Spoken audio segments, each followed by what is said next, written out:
Cześć, Piotr z tej strony. Dzisiaj po raz kolejny chciałem zabrać Was w świat fotografii analogowej wraz z aparatem.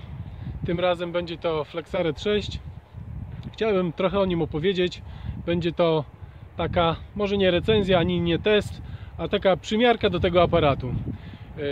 Spróbuję zawrzeć w tej przymiarce takie informacje, które mogłyby być przydatne osobom, które zainteresowały się zakupem takiego sprzętu, bądź też trafił taki sprzęt w ich ręce przypadkowo, a może ktoś rozgląda się za sprzętem do zdjęć analogowych, chciałby przejść na średni format i zainteresował go taki aparat.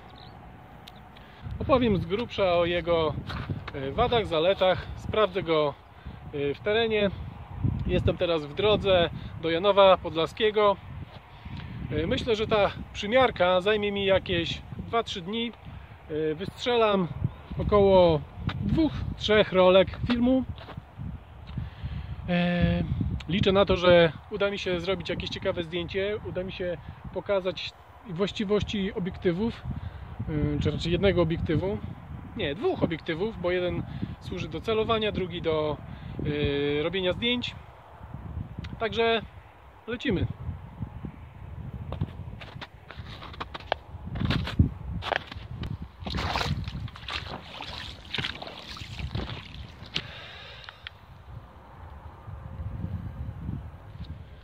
Miałem mówić o aparacie, ale przed chwilą miałem spotkanie z tutejszymi i dowiedziałem się coś na temat tych drzew w tle. Te klasyczne wierzby podobno niedługo będą usunięte, więc jestem, myślę, jedną z ostatnich osób, które uwieczni je na fotografii. Postaram się zrobić to dobrze. Aparat Flexaret myślę, że jest dobrym sprzętem do tego celu. No cóż, Flexaret jest to lustrzanka dwuobiektywowa na film, na błonę zwojową typ 120. Można dokupić do tych aparatów akcesoria, które służą do tego, by móc podłączyć czy założyć raczej film małoobrazkowy. Ja jednak tego nie robię, nie specjalnie jestem fanem takich zabiegów, dlatego dzisiaj fotografuję na błonie 6x6 i Fordzie FP4. Mam przed sobą te wierzby, pokręcę się tu chwilkę. Generalnie aparat Flexaret pochodzi z kraju zwanego Czechosłowacja. Kraj już nie istnieje, podzielił się na Czechy i Słowację. Aparat został. Ten model produkowany był mniej więcej w latach 61-67, czyli ten aparat, który trzymam teraz w dłoni, ma najmniej 55 lat. Niesamowite. Ciągle działa. Myślę, że do tej pory nie był czyszczony, nie był rozbierany. Działa z lekkimi oporami. Ustawianie ostrości jest trochę kłopotliwe, bo smary, które są wewnątrz mechanizmów, trochę już zgęstniały i tym samym zgęstniały ruchy tej wajchy, tutaj u dołu, tej wajchy, która służy do ustawiania ostrości.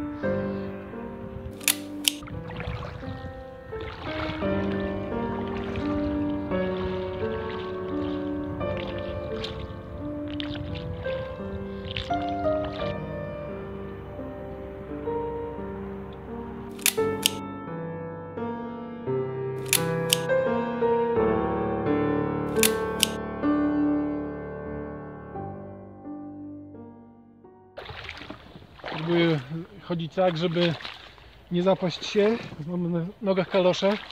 Akurat całe szczęście ważę je bez przerwy w samochodzie. Więc dzisiaj mi się przydały, ale jest tu bardzo grząsko. Dobra. Autem też nie było tu łatwo wjechać. Mam nadzieję, że będzie łatwo wyjechać. Ktoś sobie będzie tu budował domek, zrówna tę alejkę wierzb z ziemią, więc ja przejdę się jeszcze tu chwilę. Aparat Flexaret, lustrzanka dwuobiektywowa. Górny obiektyw służy do oglądania świata, patrzenia przez kominek na matówkę, na kadr, a dolny jest aparatem zdjęciowym, czyli ten aparat generalnie jest podzielony na dwie części. Ma to swoje plusy, ma to swoje minusy. Ja widzę w tym dużo plusów. Plusem jest na pewno to, że jest to aparat, ja używam nazwy kompaktowy. Jest nieduży po złożeniu, mieści się do niedużej torby. Można go zabrać wszędzie, można go trzymać w jakimś schowku w aucie. Nie jest problematyczny, nie jest jakiś specjalnie ciężki. Obiektyw tutaj w tym przypadku Beller 80 mm ze światłem 3,5. Przy dzisiejszym pędzie przy dzisiejszych współczesnych obiektywach może się to wydawać parametrami słabymi, ale moim zdaniem w takim aparacie w zupełności wystarczy do fotografowania portretów, do fotografowania krajobrazów, tak jak dzisiaj. Dlaczego mówię, że te 3,5 wystarczy? Ponieważ zbyt duża jasność obiektywu może w przypadku dwuobiektywówek przeszkadzać. Trzeba przypomnieć sobie, że w przypadku korzystania z takich aparatów zachodzi zjawisko paralaksy. I paralaksa nie polega tutaj tylko na tym, że w kadrze widzimy zupełnie co innego niż widzi obiektyw zdjęciowy, ale też ustawianie ostrości odbywa się w taki sposób, że górny obiektyw, ustawiając ostrość, widzi tę ostrość w zupełnie innym miejscu niż ten dolny. I w przypadku na przykład takich aparatów jak Mamiya C330 czy Mamiya z tej rodziny, które mają duży wyjazd mieszka, mają tę głębię ostrości bardzo małą. Może się zdarzyć tak, że wszystkie zdjęcia będą miały ostrość w zupełnie innym punkcie niż się planowało. Warto mieć to na uwadze przy korzystaniu właśnie z Mamiynki, a w przypadku Flexareta takie zjawisko generalnie można powiedzieć, że nie zachodzi. Obraz jaki daje ten obiektyw i rozmycie jest bardzo piękne. Nie wiem, czy mi się uda na jakimkolwiek zdjęciu pokazać, jak to wygląda, ale spróbuję.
Jestem na zamku w Janowie Podlaskim. Aparat w tym otoczeniu prezentuje się jeszcze dostojniej.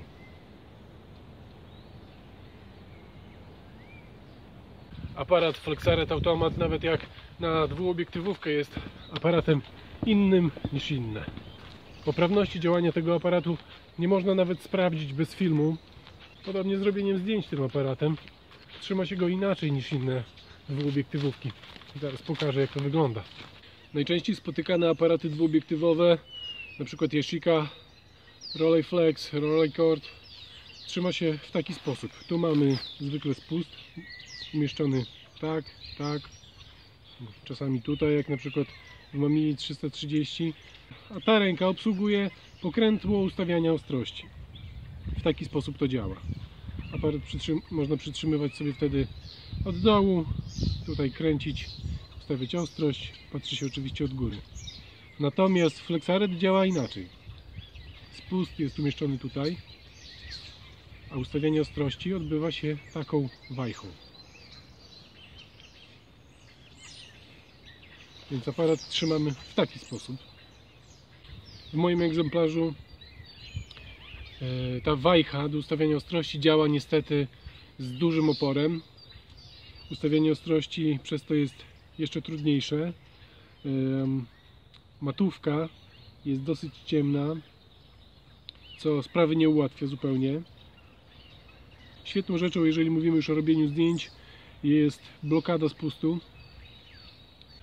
Mój egzemplarz posiada mały ubytek, mianowicie w tym miejscu, gdzie ustawia się wartość przysłony, nie posiada takiej specjalnej blokady, która pozwala przy ustawianiu czasu zmieniać równocześnie wartość przysłony. Także w moim aparacie przysłona z czasem niestety nie jest sprzężona. Świetna jest też blokada otwarcia tylnej klapki. Ten przycisk można sobie wkręcić i w tym momencie nie mamy możliwości, żeby otworzyć aparat. Standardem jest, że nitki futerałów do tych aparatów po wieloletnim okresie życia parcieją. Jeżeli nie były odnawiane, trzeba się liczyć z tym, że będzie trzeba to zrobić. Jestem przy ciekawej kapliczce.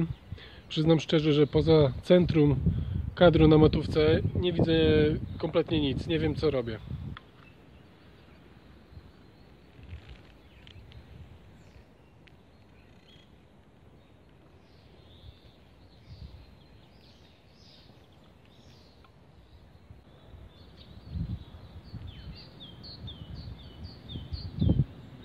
Warto wspomnieć, że obraz na matówce jest obrazem w lustrze, jest odwrócony w poziomie. Jeżeli ktoś styka się z dwuobiektywówką po raz pierwszy, poruszanie aparatem, kadrowanie będzie dosyć dziwne, będzie miał dziwne uczucie. Fotografowanie z poziomu żaby jest tym aparatem bardzo łatwe i przyjemne.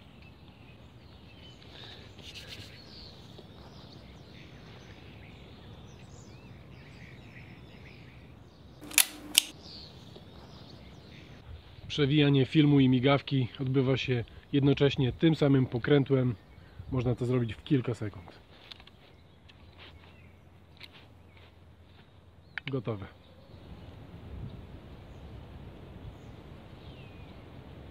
Pogoda mocno się zmieniła, ale w wizjerze Flexareta nadal ciemno. Ktoś by zapytał, dlaczego go nie wyczyszczę. Powód jest prozaiczny. Tak jak w innych aparatach, można odkręcić kominek kilkoma śrubkami albo zdjąć go jeszcze łatwiej, tak jak na przykład w Rolleiflexie, za dotknięciem dwóch palców. W tym aparacie jest to utrudnione i trzeba niestety odklejać okleinę, a nie mam ochoty tego robić. Także jedziemy z tematem. Mam przed sobą fajny wiatrak.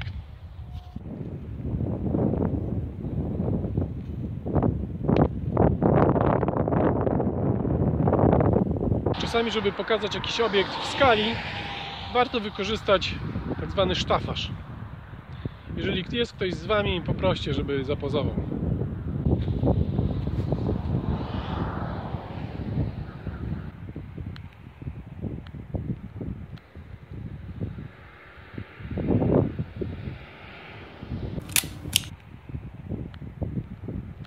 Wiatrak jest też niesamowity w środku. Proponuję obejrzeć.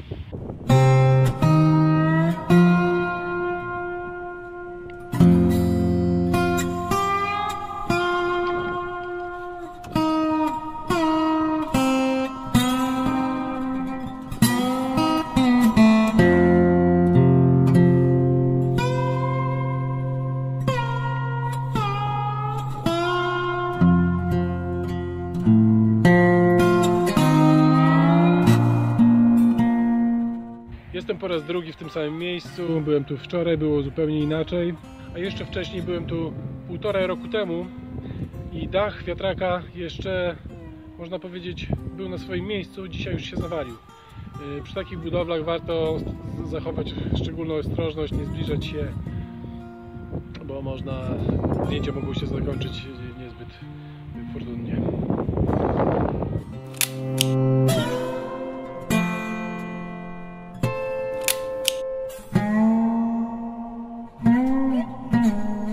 Z mojej wyprawy zrobił się Szlak wiatrakowy, ale jakoś wcale nie żałuję.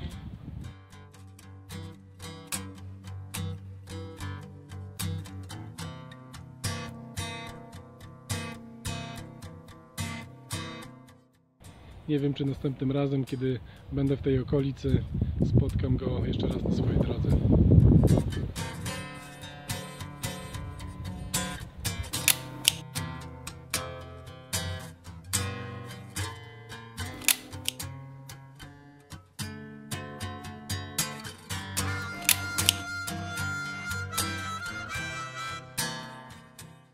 Podsumowując to spotkanie z Flexaretem, uważam, że jest to dobry sprzęt, można na nim zrobić wszystko. Jedyne, co mi w nim przeszkadzało, to ciemna matówka, która kilka razy spłatała figle i ujęła w kadr nie do końca to, co chciałem i to, co zaplanowałem. Następnym razem zabiorę już w plener inny sprzęt, jednak nie będę już tyle fotografował, bo chciałbym zaparzyć kawę, napić się kawy i porozmawiać na temat związków kawy z fotografią. Zapraszam.